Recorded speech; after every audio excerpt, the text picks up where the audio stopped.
Oh, magandang umaga po. Good At morning. yes, we are so blessed. Kahapon, grabe ang aming naranasan kay Lord to see the promised land, Jerusalem. Woo! Hallelujah. In Israel. So, nandito na po kami since it's our third day ngayon. So, 2 araw na po kaming nakapag-gala at nakita po namin talaga in actual, in reality, no, yung pong mga binabasa natin, pinagbubulay-bulayan natin sa Biblia. At sabi ko nga kay Rev Alice kahapon, this time we're not only going to preach what we have read from the Bible, pero nakita natin, naapakan natin, naranasan natin. Ibig sabihin, this time mas live namin ma-share yung mga pangyayari sa Biblia dahil naapakan namin, nandito po kami and we're so blessed kasi ah ramdam mo talaga yung presence ng Lord. Habang nagbabasa ka ng Bible, di ba? Nararamdaman yung presence ng Lord. Lalo na yung actual nakita mo sa nanalangin ng Panginoong Jesus. No, yung pagpasok doon sa yung during Palm Sunday, yung Yeah. entry ni Jesus Christ. Wow. Grabe po. So, pakita natin yung mga pictures. Ito po yung we see now, yung promised land. Yan, na binabanggit sa Bible.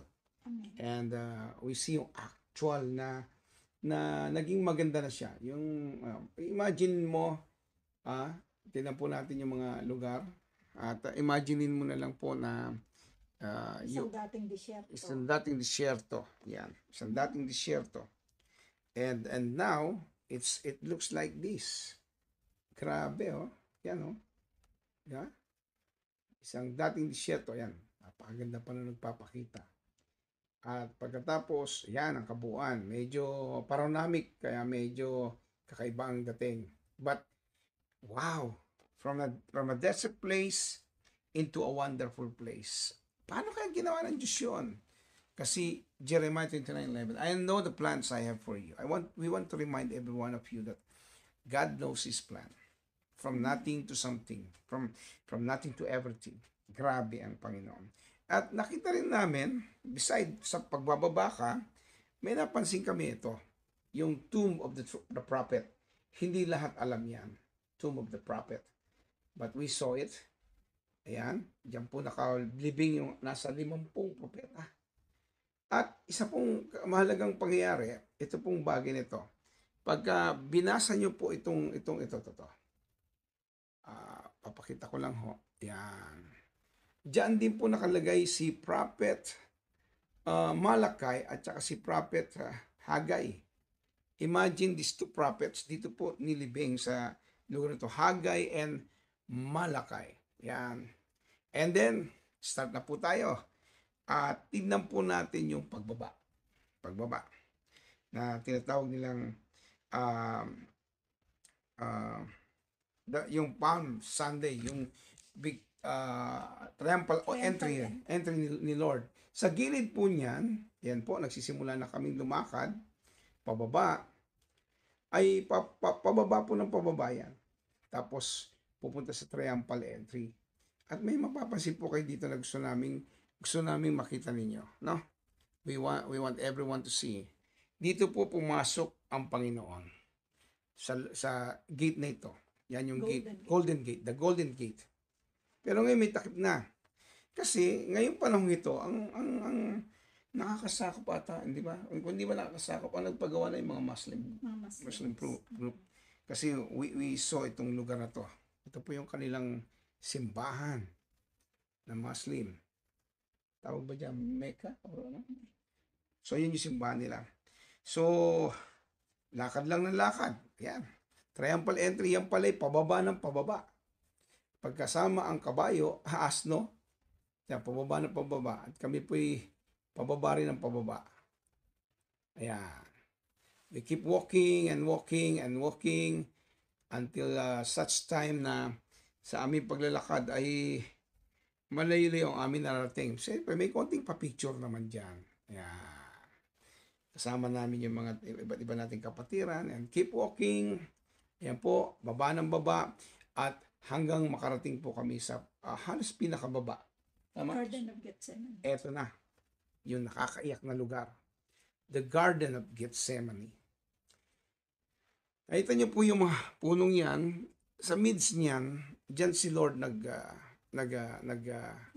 nanalangin. And we know that was the time na talagang luhaan siya. Mula sa kanyang mga mata, hindi lang tubig ang lumabas, pati yung dugo. And they know that this is the Garden of Gethsemane because of this tree, ito pong punong ito. At pagkatapos ay yung punong yan na nagsasabi, nakita nila kung gaano ka ang edad nito. At alam nyo ba na since then, over 2,000 years, yung punong yan is still alive.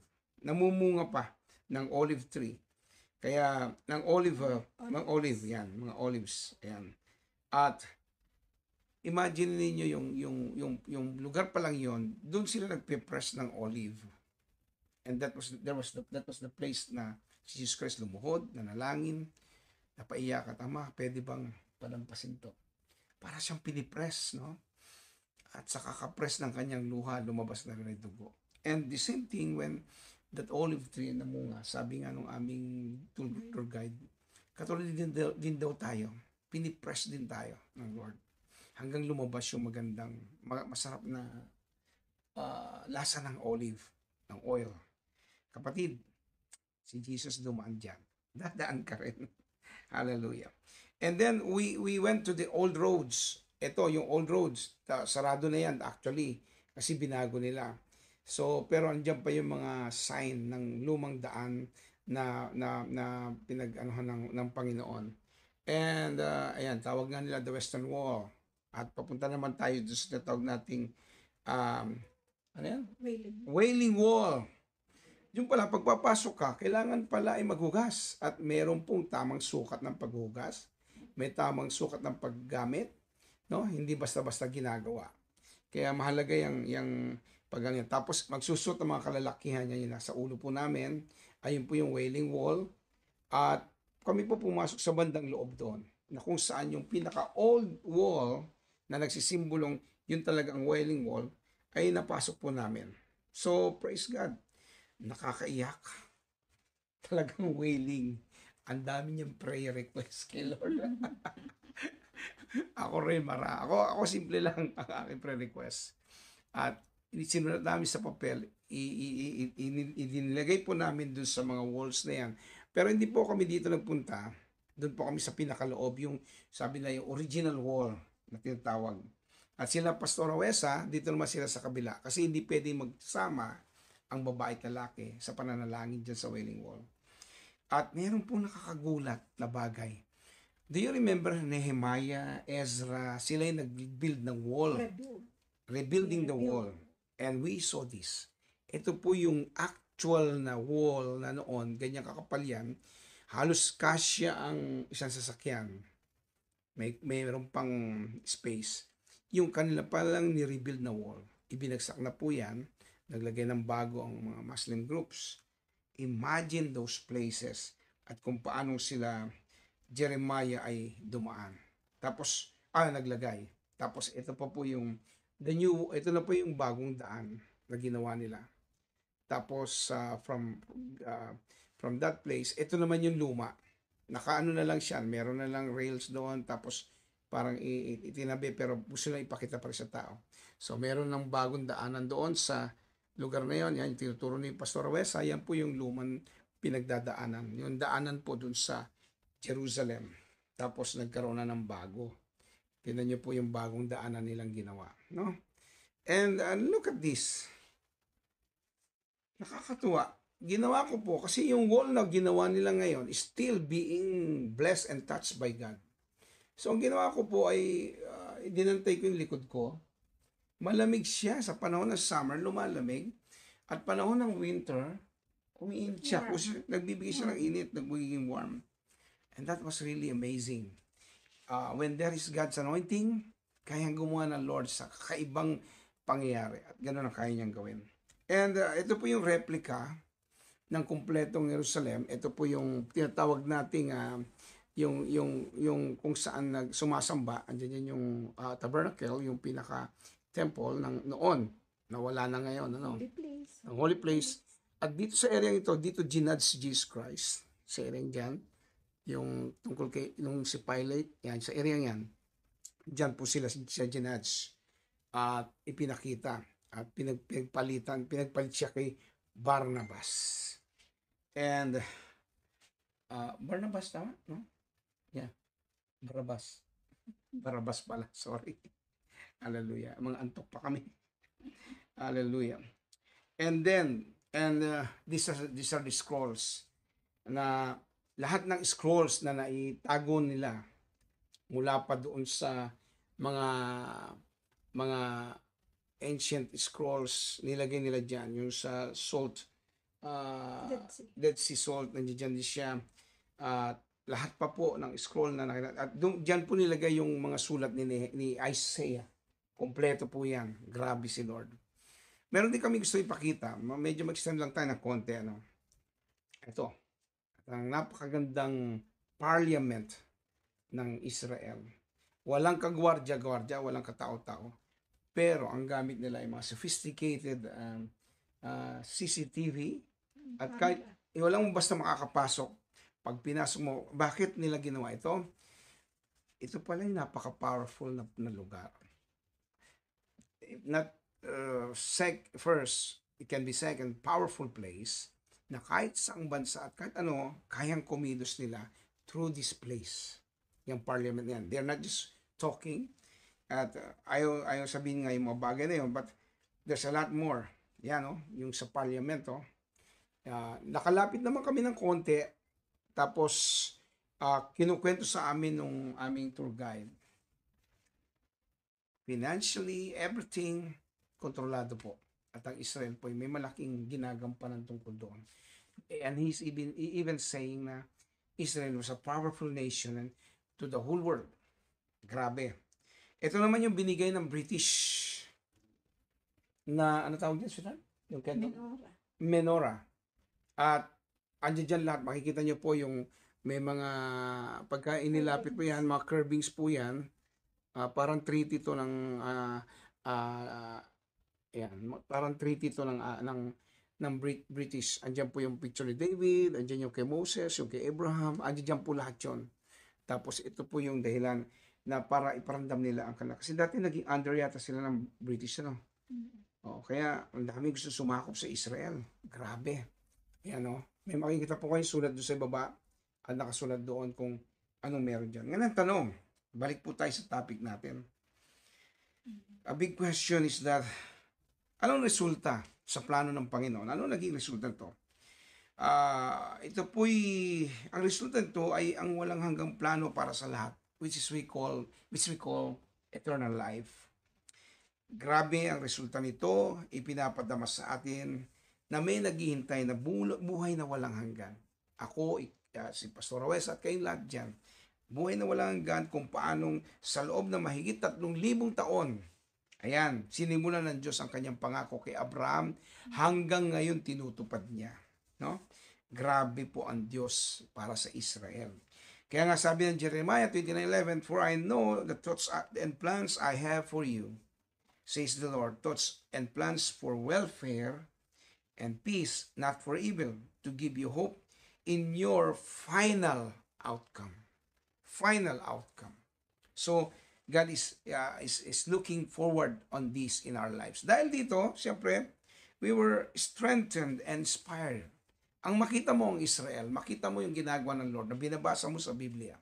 Na itong Biblia ito, 4,000 taon ay binigay ang mensahe kay Moses, ibinigay ang mensahe kay Abraham, ibinigay kay Noah, binigay lahat yung mga mensahe ngayon. Hanggang ngayon, buhay ang Diyos. Ang ganda ng ginagawa pa rin ng Diyos sa Israel. And we were challenged na maging mag-expect na maging matagumpay din ang buhay natin. It doesn't mean na para bang wala kang problema. Meron dinadaan, bisa nga pwede nga bumagsak Pero ang pag-ahon mo at pagtayo mo ay isang tagumpay. Di ba, Pastor Rosa? Meron ka ba idadagdag? Come on, just share. And then, we begin to love and live righteous life. Hindi po pwedeng sabihin natin, biyaya ng Lord, ligtas ako. No, kaya nga ang journey, paganda ng paganda, patas ng pataas. Yung ating spiritual life.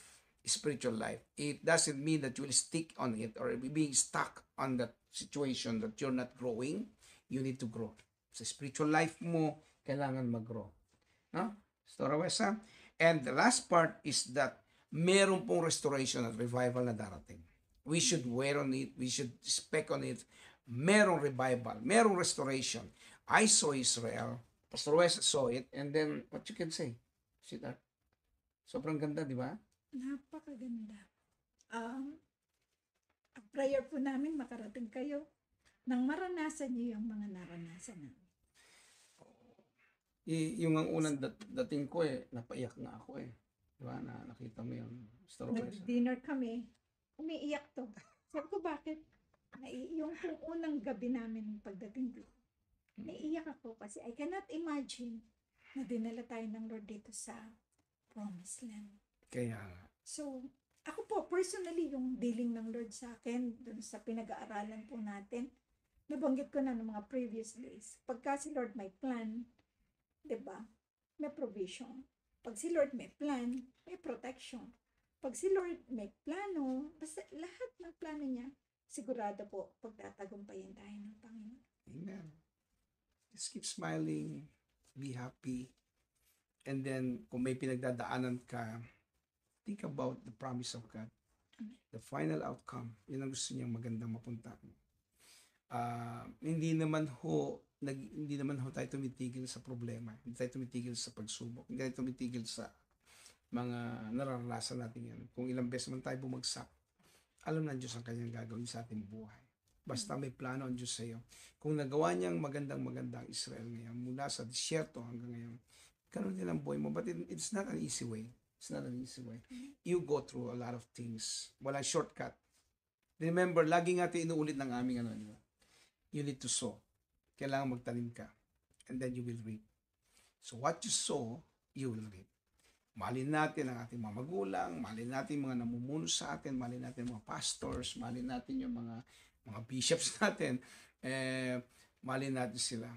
Let us always pray for them. They are anointed by the Lord, and let us go on with it. Mga kapatid, gusto namin mag-pray para sa inyo. At gusto namin sabihin itong mga panalangin to.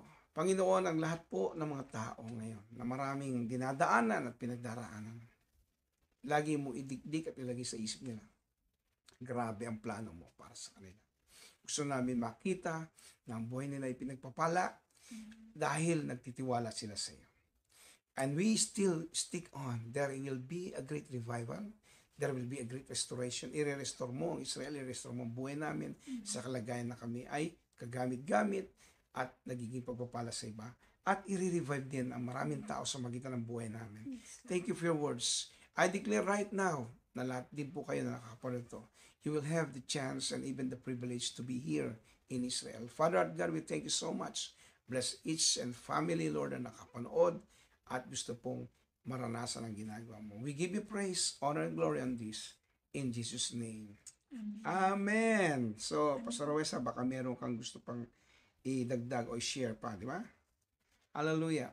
So, pagpalain po tayo ng Panginoon and go on. Yung plano ng Lord mangyari at maganap sa buhay. God bless you. Reckless love, God. God bless you.